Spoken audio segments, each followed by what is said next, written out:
Ang mahigit isang dekadang pag-iibigan nina Richard Gutierrez at Sara Labati ay nagmula sa kanilang pagtatambal sa showbiz, mula sa on-screen chemistry, lumalim ang kanilang ugnayan hanggang sa maging bahagi ng kanilang personal na buhay.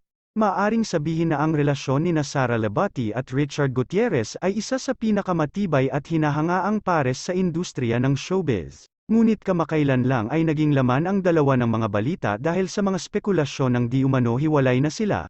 Nadagdagan pa ito mula sa hindi tuwirang mga pahayag ng ama ni Sara at ina ni Richard. Bago ang lahat, atin muna balikan ang love story ng dalawang madalas pag-usapan sa ngayon.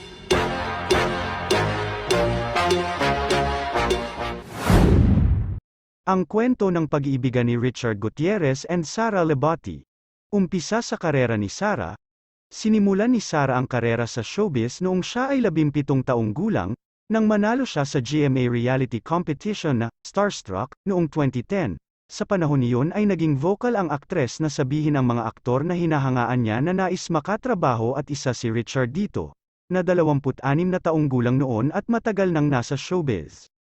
Bida ng serye sa TV, sina Sara at Richard ay kasama sa cast ng 2010 GMA variety show na Party Pilipinas. Sa pagdating ng taong 2012 ay unang ipinasok ang kanilang tambalan sa seryeng Makapiling Kang Muli. Ipinahayag ni Richard na kahit bago sila magsama sa isang proyekto, napansin na niya si Sara matapos niya makita ito sa isang commercial complex. Nasabi pa ng aktor na habang nasa loob ng kotse ay hamaba ang kanyang leeg at napatitig sabay sabing, "Sino yun?" Ayon sa aktor, mas naging malaki ang pagkakataon niyang makapaglaan ng oras kay Labati sa kanilang unang TV series, at ginamit niya ang oras na yun para magpakitang gilas sa pamamagitan ng pagpapakita ng simple gestures sa aktres. Nasabi pa ng aktres na niligawan siya sa set, at pati ang kanyang mommy. Nagpakilala din ang aktor sa ama nito si Abdelaila, na isang Moroccan matapos itong dumalaw sa Pilipinas. Sa pagdating ng panahon na natapos na ang seryeng Makapiling Kang Muli, na ipinalabas noong Hunyo taong 2012, doon din opisyal na nagsimula ang relasyon ng dalawa. Sara at Richard in Switzerland and France, Setyembre taong 2012, noong panahong iyon, naglakbay patungo sa Europa ang magkasintahan at bumisita sa ama ni Sara na nakabase sa Geneva. Ang biyaheng ito ay naging regalo ni Richard para sa kaarawan ni Sara, na magse-celebrate ng kanyang ika-19 na kaarawan noon. Inihayag ni Sara ang kanyang kaligayahan matapos magkaroon ng oras mag-bonding at pinuntahan ang mga lugar na hindi pa napupuntahan ng aktres. Sinagot din ng aktres ang tanong kung paano niya ilalarawan ang kanilang relasyon ng aktor. Sinabi niya na hindi nila tinatago ang kanilang relasyon at kung ano ang nakikita ay yun na yun. Buntis si Sara. Enero taong 2013, may malungkot na balita ibinahagi ni Sara sa kanyang mga tagahanga na pansamantala muna siya aalis sa showbiz upang ituloy ang kanyang pag-aaral sa Switzerland. Sumunod naman ang mga spekulasyon tungkol sa pagbubuntis ng aktres matapos iginiit ng ilang mga usisero na tila mas mataba daw si Sara nang umalis ito sa bansa. Sa una ay itinanggi naman ito ni Richard ang mga tsismis at sinahing may nagkalat lang para bigyan ng katanungan siya tungkol dito. Ayon pa sa aktor ay nagbabakasyon lang si Sara, nagre-relax sa nagtatamasa ng quality time kasama ang kanyang pamilya.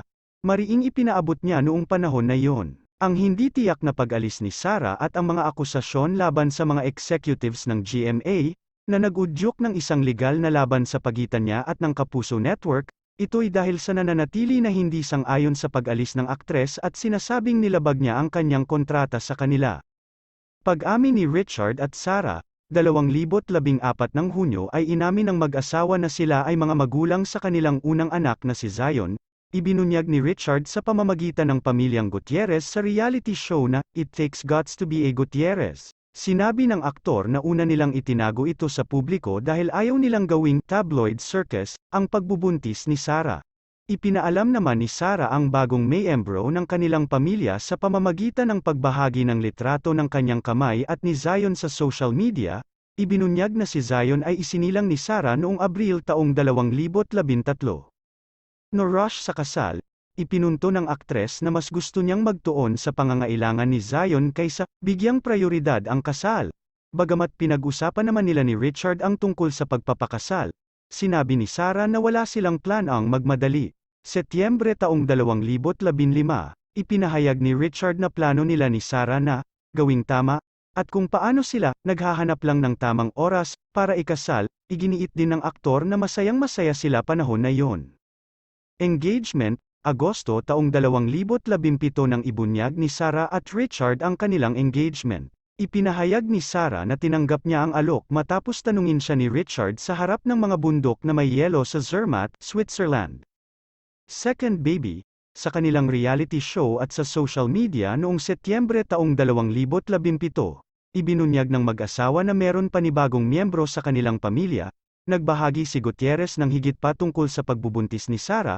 Sinabi niyang napansin niya ang pagiging moody nito, na nagbigay senyales sa kanya ng kanyang pagdadalang tao. Ipinahayag ng mag-asawa na isinilang na ni Sarah ang kanilang pangalawang anak na may pangalan Kai, noong ika-21 ng Marso taong 2018. Paghahanda para sa kasal. Iniulat ng aktres na nagsimula sila ni Richard sa Hunyo taong 2019 ng paghahanda para sa kanilang kasal. Buwan ang lumipas, inanunsyo ng dalawa na gaganapin ang seremonya ng kanilang kasal pagdating ng Marso taong 2020 sa Maynila. Inihayag din ng aktres nang pinili nila ang buwan ng Marso dahil naging espesyal ito para sa kanila. Sa buwan ng Marso nangyari ang kanilang engagement at Marso din ipinanganak ang pangalawang baby nila. The wedding day, ika-14 ng Marso taong 2020 ang unang schedule ng malaking kasalan ng dalawang ito noon sa Shangri-La Fort, ngunit dahil sa pandemyang COVID-19, ipinatupad ang community quarantine ilang araw bago ang seremonya. Dahil sa health crisis, inanunsyo nina Richard at Sarah noong ika-12 ng Marso na ipagpapaliban ang seremonya, dahil hindi nila nais na ilagay sa panganib ang sinuman. Sa halip, naisip ng mag-asawa na magkaroon ng simpleng civil wedding na dinaluhan ng hindi hihigit sa 20 katao, kasama sa seremonya ay ang kambal ni Richard na si Raymond, ang ama na si Eddie, ang kapatid na si Rufa, at ang ina na si Annabel Rama. Unang anibersaryo ng kasal, ipinagdiwang ng mag-asawa ang unang taon ng kanilang pagsasama sa pamamagitan ng pangako na panatilihin ang pagmamahalan at tiwala sa isa't isa through the highs and lows. Pinag-iisipan ang pangatlong anak, Desyembre taong 2022, ibinunyag ng kilalang mag-asawa na iniisip na nila ang pagkakaroon ng pangatlong anak. Masayang inamin ng kapatid ni Richard na si Rufa Gutierrez, ang tungkol sa kaabang-abang na pagdami ng pamilya Gutierrez. Rumored breakup. Sa pagdaan ng ilang taon ng kanilang pagmamahalan ay naging maugong ang haka-hakang hiwalay na daw ang dalawa. Nagbigay daan ang mga larawan sa social media na nagpapahayag ng posibilidad ng hiwalayan nina Sarah at Richard noong Nobyembre. Bagamat hindi pa ito kinukumpirma o itinatanggi, ibinunyag ng ina ni Richard na isang buwan nang nananatili ang aktor sa kanilang bahay. Idinagdag ni Rama na bagamat hindi siya pwedeng magsalita ngayon, malalaman din naman ng publiko ang katotohanan sa tamang panahon. Samantalang nagbigay tuwa naman ang ama ni Sarah sa mga tagahanga dahil sa kakaibang post nito, na saad sa kanyang post "I'd not minding that dogs barking." Hindi pinangalanan ang nasabing post ngunit ang mga netizen na taga-suporta ng Lebati ay sinasabing ang pinap-onto daw ay ina ni Richard.